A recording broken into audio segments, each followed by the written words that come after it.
Hi friends, welcome to the channel Further Group. Further Group is a service oriented group. మీ అందరికీ తెలుసు ఈ group గురించి. And ఈ group గురించి డీటెయిల్గా తెలుసుకోవాలని ఉంటే కింద డిస్క్రిప్షన్లో ఒక లింక్ ఉంటుంది ఫ్రెండ్స్. ఆ లింక్ని క్లిక్ చేసి ఈ గ్రూప్ గురించి ఫుల్ డీటెయిల్గా తెలుసుకోండి. మేము చేసే సర్వీసెస్ మీకు నచ్చినట్టయితే మీ ఆన్లైన్ అండ్ ఆఫ్లైన్ సేవలు మాకు అందించండి. మాకెప్పుడు సపోర్ట్ చేయండి. సో ఏమాత్రం లేట్ చేయకుండా మన క్లాస్ని స్టార్ట్ చేసుకుందాం. Let's start.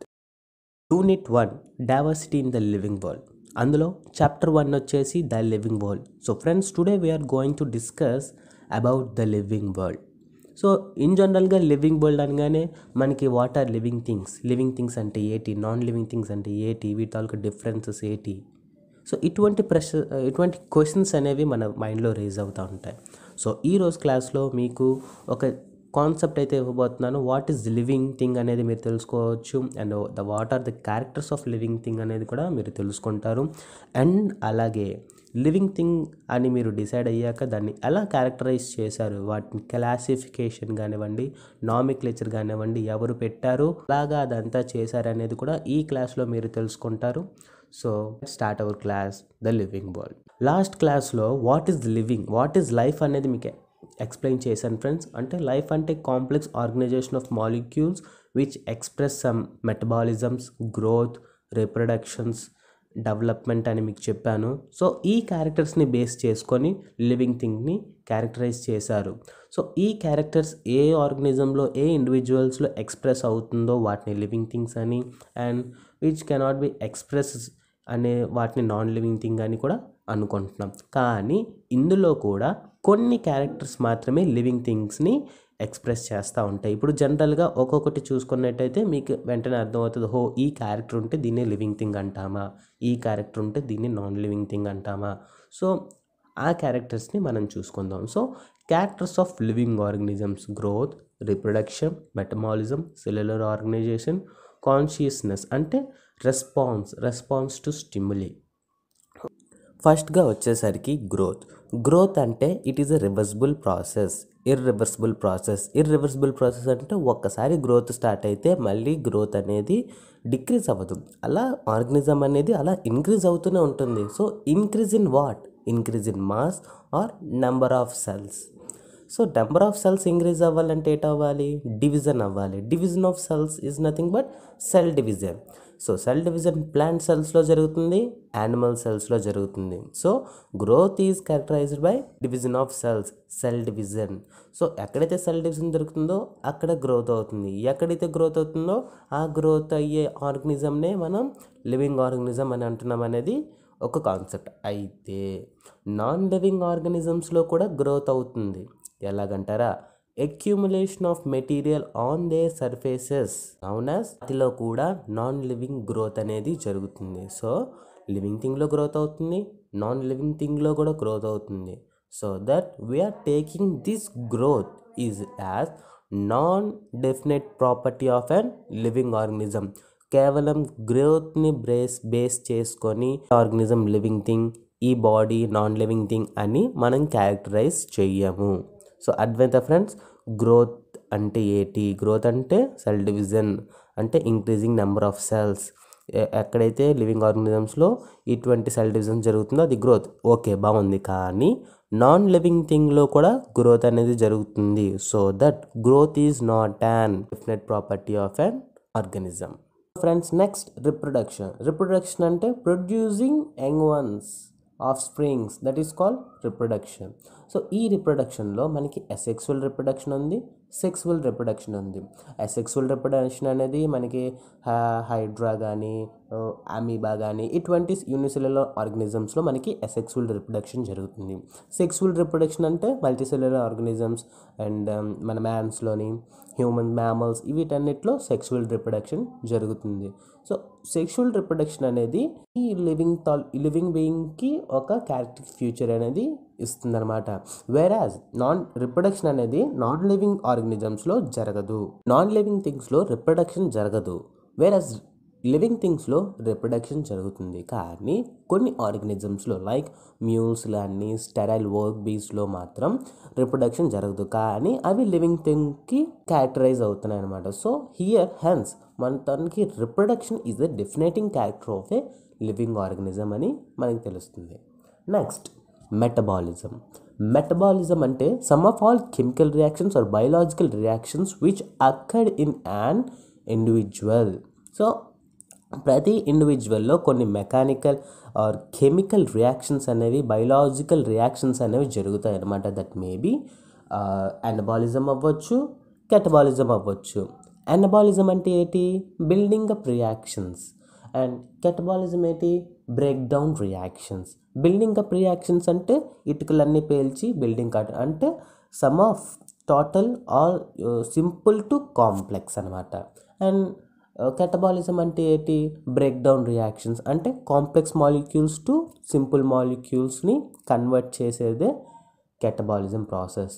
So these two combine together form metabolism. So ఒక ఆర్గనిజం లివింగ్ బీయింగ్ అని మనం కన్సిడర్ చేయాలంటే that organism has to express the metabolism character even. And non-living organisms వచ్చేసరికి there is no metabolism takes place in an individual. So metabolism as a definite property of an living thing. So ఇక్కడ example మనకి photosynthesis and cellular respirations ఇచ్చారు. So these biological reactions అనమాట.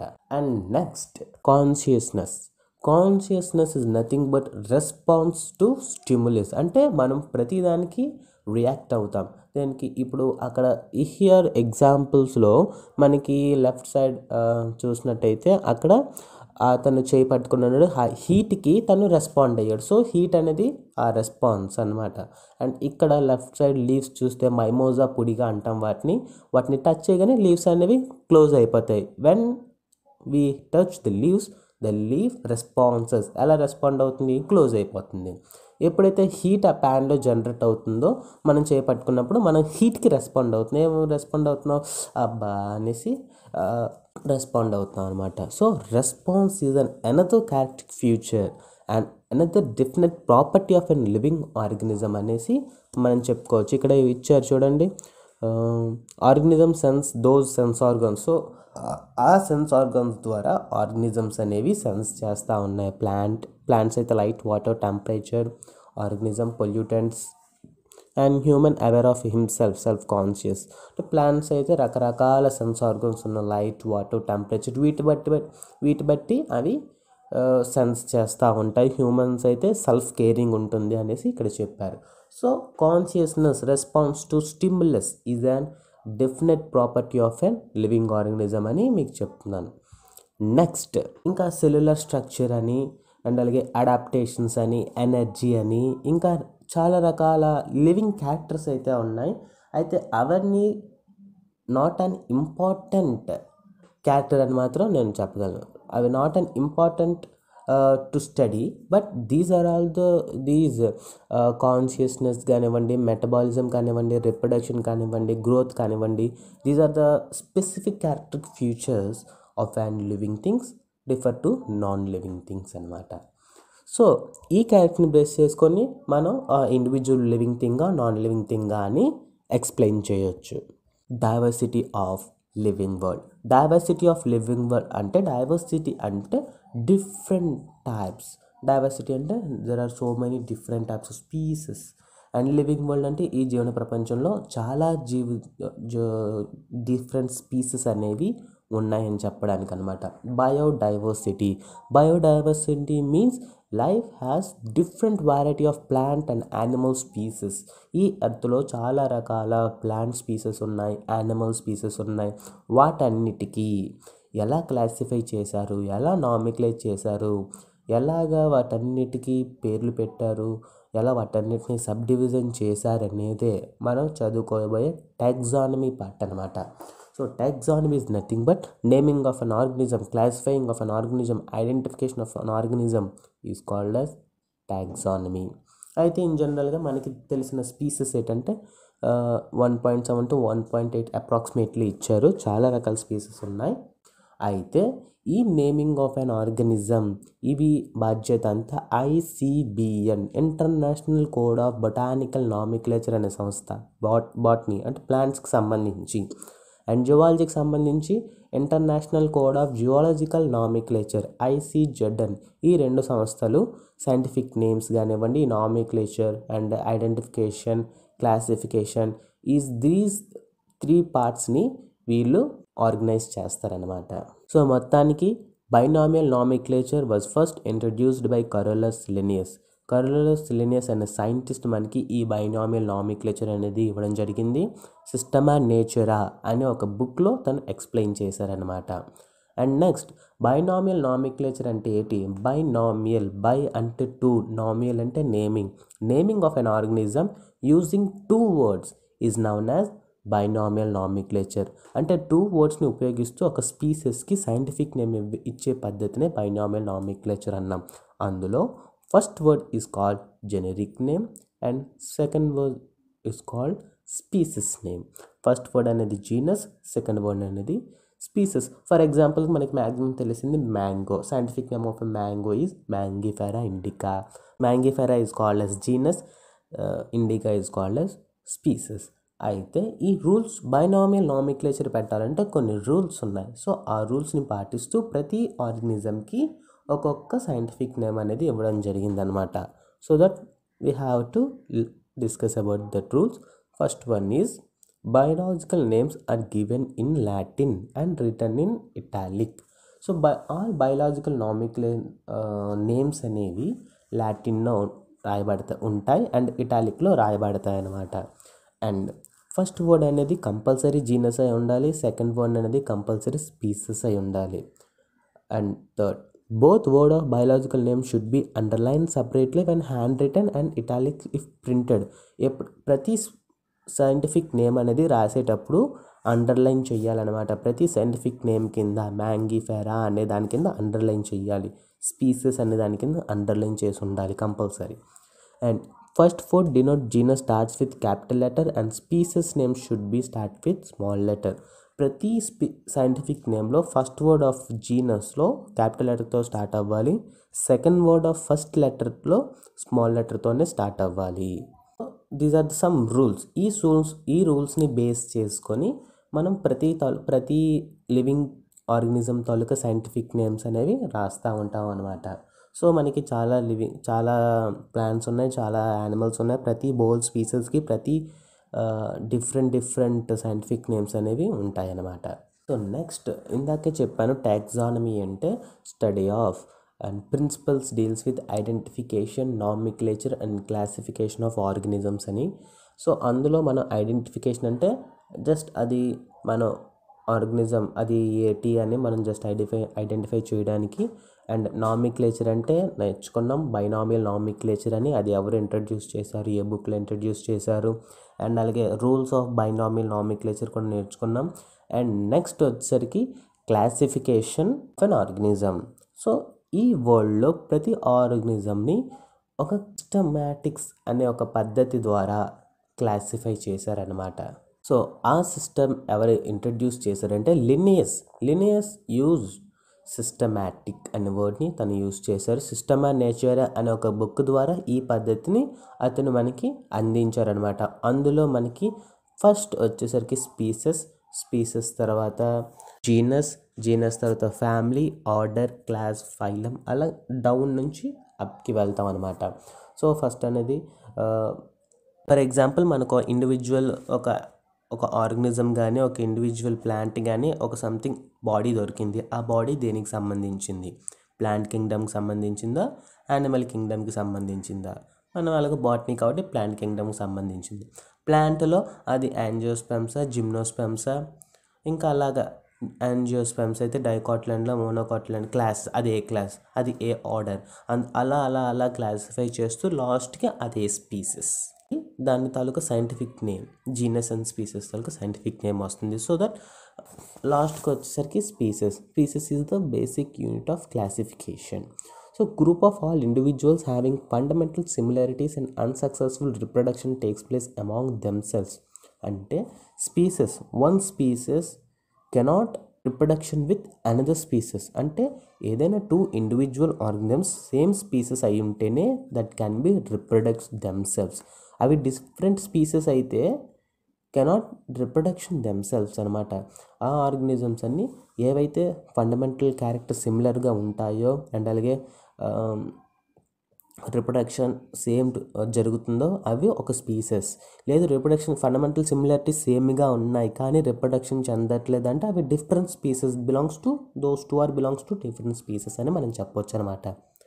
So that అందులోని Panthera leo, Panthera tigris and Solanum tuberosum, Solanum nigra. ఇక్కడ చూసినట్టయితే Pantera Tigris, Pantera Leo అంటే అక్కడ genus చూసినట్టయితే అవి రెండు సేమ్ జీనస్ చెందినవే, రెండు ఇంచుమించు ఒకేలా ఉంటాయి కానీ they cannot reproduce themselves. So అవన్నీ రెండు డిఫరెంట్ స్పీసెస్లో పెట్టారనమాట. And next come to genus. Genus వచ్చేసరికి all species together to form genus అనమాట. అన్ని స్పీసెస్ కలిపి ఒక జీనస్ ఇస్తారు వాటికి. సో అలాగా ఒకే ప్యాంథెరాకి సంబంధించిన జీనస్లో బోల్డ్ అనే స్పీసెస్ అనేవి మనకి ఉంటాయన్నమాట. So and next all genuses related to form a family. అంటే ఒక ఫ్యామిలీలో సో మెనీ జీనసెస్ ఉంటాయి, జెనరాలు ఉంటాయి అన్నమాట. సో ఫ్యామిలీలో ఏంటంటే ఆల్ జీనసెస్ అనేవి ఒక ఫ్యామిలీలో ఎంబడెడ్ అయి ఉంటాయి. సో ఆ ఫ్యామిలీలో బోల్డ్ అనే జెనరాలు ఉంటాయి, ఆ జెనరాలో బోల్డ్ అనే స్పీసెసెస్ ఉంటాయి. సో ఈ ఫ్యామిలీ అన్నీ కలిపి ఒక ఆర్డర్లో ఉంటాయి. ఈ ఆర్డర్ అన్నీ ఒక క్లాస్లో ఉంటాయి. ఈ క్లాస్ మళ్ళీ ఒక ఫైలం అనమాట. ఫైలం అని యానిమల్ కింగ్డమ్ కంటాం, డివిజన్ అని ప్లాంట్ కింగ్డమ్ కంటాం అనమాట. ఈ డివిజన్ వచ్చేసరికి లాస్ట్కి వచ్చేసరికి కింగ్డమ్, అది యానిమల్ కింగ్డమా ప్లాంట్ కింగ్డమా. This is the highest category of taxonomy. క్లాసిఫికేషన్లో హైయెస్ట్ కేటగిరీ వచ్చేసరికి ఏంటంటే కింగ్డమ్, లోయెస్ట్ కేటగిరీ వచ్చేసరికి ఏంటంటే స్పీసెస్. కింగ్డమ్ నుంచి స్పీసెస్ వరకు మనం వెళ్ళాలన్నమాట. ఫస్ట్ కింగ్డమ్ అది ఏ ప్లాంట్ కింగ్డమా యానిమల్ కింగ్డమా, నెక్స్ట్ అదే డివిజన్, ఆ డివిజన్లో సబ్ క్లాస్, ఆ తర్వాత క్లాస్లో ఆర్డర్లో ఫ్యామిలీలో జీనస్లో స్పీసెస్. So this is the way we have to characterise an individual. Next so ఈ క్యారెక్టరైజేషన్ అంతటిని మనకి కొన్ని మెటీరియల్ ద్వారా, కొన్ని మాన్యువల్స్ ద్వారా మనకి సైంటిస్టులు అనేవారు మనకి ఇచ్చారనమాట. సో దాన్నే మనం టాక్సానమిక్ ఎయిడ్స్ అంటాం. సో టాక్సానమిక్ ఎయిడ్స్ అంటే study of variety of species, animal species అవ్వచ్చు, ప్లాంట్ స్పీసెస్ అవ్వచ్చు, వాటన్నిటిని బయో రీసెర్చ్ అంటాం కదా. సో ఈ బయో రీసెర్చ్ అనేవి మనకి ఎలా లభించాయి? కొంతమంది హెర్బేరియంస్ ద్వారా ఇచ్చారు, బొటానికల్ గార్డెన్స్ ద్వారా చదువుకోవచ్చు, zoological gardens, museums, manuals, monographs, వీటన్నిటిని యూజ్ చేసుకొని మనం ఈ టాక్సానమిక్ స్టడీస్ చేస్తామన్నమాట. సో ప్రతిదాన్ని కూడా మనం మళ్ళీ నేర్చుకోవాలి. హెర్బేరియం అంటే ఏంటి, బొటానికల్ గార్డెన్ అంటే ఏంటి, మ్యూజియం అంటే ఏంటి, జువాలజికల్ పార్క్ అంటే ఏంటి, కీ అంటే ఏంటి, కొప్లెట్ అంటే ఏంటి, అండ్ అలాగే మాన్యువల్స్ ఉన్నాయి, మోనోగ్రాఫ్స్ ఉన్నాయి, ఇంకా చాలా చాలా చాలా వాటిలో ఉంటాయి అన్నమాట. సో వాటిలో మనం ఈరోజు కొన్ని నేర్చుకుందాం. అందులో ఫస్ట్ వచ్చేసరికి herbarium. Some of the most important taxonomical aids వచ్చేసరికి హెర్బేరియం అనమాట. హెర్బేరియం అనేది కూడా లినియస్ ఇచ్చారు. అంటే హెర్బేరియం అంటే ఏంటంటే store house of collected plant specimens which are dried and pressed and preserved on sheets అనమాట. ప్రతి షీట్లో ప్రతి తాలూకా ప్లాంట్ స్పెసిమెన్ని ప్రెస్ చేసి ప్రిజర్వ్ చేస్తారనమాట. So that is called as herbarium. అది ఏంటంటే క్విక్ అనమాట. అంటే వెంటనే ఎస్ ఈ షీట్ని చూడగానే ఇది ఈ ప్లాంట్ స్పెసిమెన్నా, ఇందులో ఇది జీనస్సా, ఇది స్పీసెస్సా అని వెంటనే మనకి తెలిసిపోద్ది అనమాట. అక్కడ ప్లాంట్ నేమ్, స్పీసెస్ అవన్నీ డీటెయిల్స్ అన్నీ కింద రాస్తూ ఉంటాం. బొటానికల్ గార్డెన్లో ఏంటంటే లివింగ్ స్పెసిమెన్ అనేది ఉంటాయి అన్నమాట. అక్కడ ఏంటంటే మొక్కల్ని పెంచి ప్రతి వెరైటీ ఆఫ్ ప్లాంట్ స్పెసిమెన్ని అండ్ జువాలజికల్ స్పెసిమెన్ అంటే జువాలజికల్ గార్డెన్స్లో జంతువుల్ని పెంచుతారు, బొటానికల్ గార్డెన్స్లో మొక్కల్ని పెంచుతారు. మ్యూజియంస్లో ఏంటుంటాయి, చనిపోయినవి ఉంటాయి. ద రిమైనింగ్ ఫాజిల్స్ కూడా మ్యూజియంస్లో ఉంటాయి. అర్థం చేసుకోవాలి. బాటనికల్ గార్డెన్లోకి అండ్ మ్యూజియంకి డిఫరెన్స్ ఏంటి? మ్యూజియంలో డెడ్ అయిపోయినవి ఫార్మాలిన్లో వేసి వాటిని ప్రిజర్వ్ చేస్తారు, చనిపోయినవి ఉంటాయి. బొటానికల్ గార్డెన్లో లివింగ్ ఉంటాయి. So that is the basic difference అనమాట. Next zoological park. మనకి ఇందాకే చెప్పాను, జువాలజికల్ పార్క్లో wild animals are kept in protected under human care. And next key అంటే ఏంటంటే ఇది ఒక టాక్సానమికల్ ఎయిడ్ అనమాట. ఇక్కడ ఏంటంటే ఇది ఒక బుక్లెట్ అనమాట, containing list of characters and their alternate with the help of identification of various taxes అనమాట. అంటే చిన్న చిన్న సిమిలారిటీస్ డిసిమిలారిటీస్ని బేస్ చేసుకొని చిన్న బుక్ని ప్రిపేర్ చేశారు.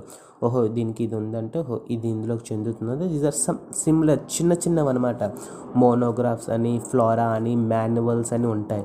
మాన్యువల్ ఏంటంటే ఒక book containing of a particular ఏరియాలో ఎన్ని స్పీసెస్ ఉన్నాయి వాటి తాలూకా డీటెయిల్స్ అన్నీ ఒక బుక్లో ఉంటే వాటి మాన్యువల్ అంటారు. ఫ్లోరా అంటే ఒక ఫ్యామిలీకి సంబంధించినవన్నీ ఉంటాయి. Habit, climate, seasonal changes, distribution, ఆ తర్వాత ప్లాంట్ తాలూకా సైంటిఫిక్ నేము, అవన్నీ ఒక స్పెసిఫిక్ ఏరియాకి సంబంధించిన ఉంటే ఫ్లోరా. మోనోగ్రాఫ్ అంటే ఒక ఫ్యామిలీ కానీ ఒక జీనస్కి కానీ ఒక టాక్సాన్ అంటే ఫ్యామిలీ జీనస్లు స్పీసెస్ని మనం టాక్సాన్ అంటాం. ఒక పర్టికులర్ టాక్సాన్కి సంబంధించినవన్నీ ఉంటే మోనోగ్రాఫ్. స్పెసిఫిక్ ఏరియాకి సంబంధించినవన్నీ ఉంటే ఫ్లోరా. ఒక పర్టికులర్ ఏరియా జస్ట్ స్మాల్ ఏరియాకి సంబంధించినవి ఉంటే మాన్యువల్. అర్థమైంది కదా. So these are the some extra taxonomical aids అనమాట. సో ఫ్రెండ్స్, ఈరోజు క్లాస్లో మనం ఏంటి నేర్చుకున్నామంటే వాట్ ఈజ్ లివింగ్ థింగ్కి నాన్ లివింగ్ థింగ్కి basic difference and characters of living థింగ్స్లో మోస్ట్ ఇంపార్టెంట్ క్యారెక్టర్స్ ఏంటంటే growth, reproduction and metabolism and response to stimulus. ఆ తర్వాత వచ్చేసరికి టాక్సానమీ పార్ట్ నేర్చుకున్నాం అనమాట. టాక్సానమీ అంటే ఏంటి, నామిక్లేచర్, క్లాసిఫికేషన్, ఐడెంటిఫికేషన్ ఎలా చేయాలి, ఇది ఏటని ఎలా చూడాలి. నెక్స్ట్ నామిక్లేచర్, ఒక ఆర్గనిజంకి ఎలా నేమింగ్ ఇవ్వాలి. ఆ తర్వాత ఆర్గనిజంని ఎలా క్లాసిఫై చేయాలి అనేది ఈరోజు మనం ఈ క్లాస్లో నేర్చుకున్నాం. Okay friends, see you next class.